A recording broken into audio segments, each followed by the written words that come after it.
Hello. So I wanted to talk about some of the things I was doing last night. I was kind of being nerdy and looking at the DSM-5 TR. Now, what is the DSM-5 TR? For those of you who don't know, it's a diagnostical tool looking at mental health issues to really explain them. Now, I am not a licensed psychiatrist. I don't diagnose.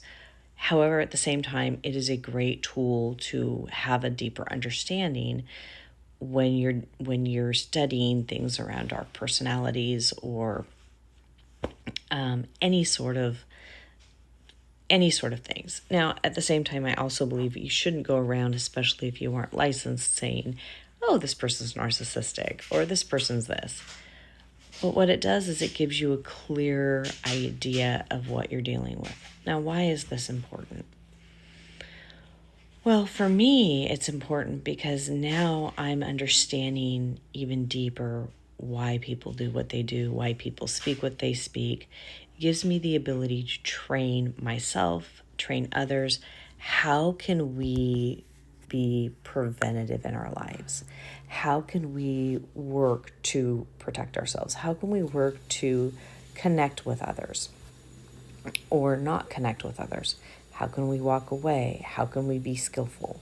So I look at this from a conflict resolution tool. I look at this from an aspect of how to navigate skillfully when people are showing certain behaviors.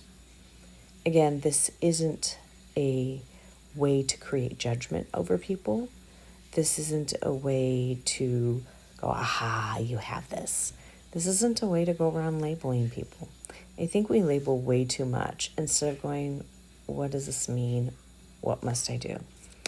And one of the reasons I look at this is because of what's recently happened and what's going on in our world. And I'm going to give you a clear example. We have never had in an election people Googling, can I change my vote? Literally going online, Googling that.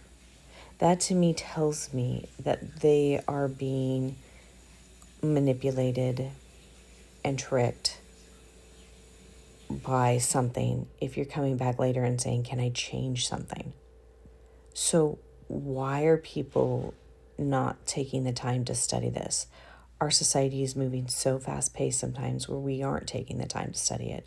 So if I take the time, then you can find someone or people like me who take the time, then we can actually sit down and train you and work with you, and you can pay us where we can train you how to protect yourself. So later on you don't come back and go, oh my gosh, what did I do? Help me. I made the biggest mistake ever. Why did I marry that person? Why am I still with this person? How do I get out of it? Or why is my kid going down this path? Or I'm in this really toxic work environment. What do I do? How do I navigate it? How do I get out of it? How do I find a better environment? That's why I study what I study, so that I can help not only myself, but others, so we can see the warning signs. We can know how to navigate them. So yes, last night I was looking at the DSM-5 TR to really understand the patterns and behaviors of different conditions. And it also is to help us heal. Because if we're showing these patterns, there's ways that can help us heal if we're open, if we're willing.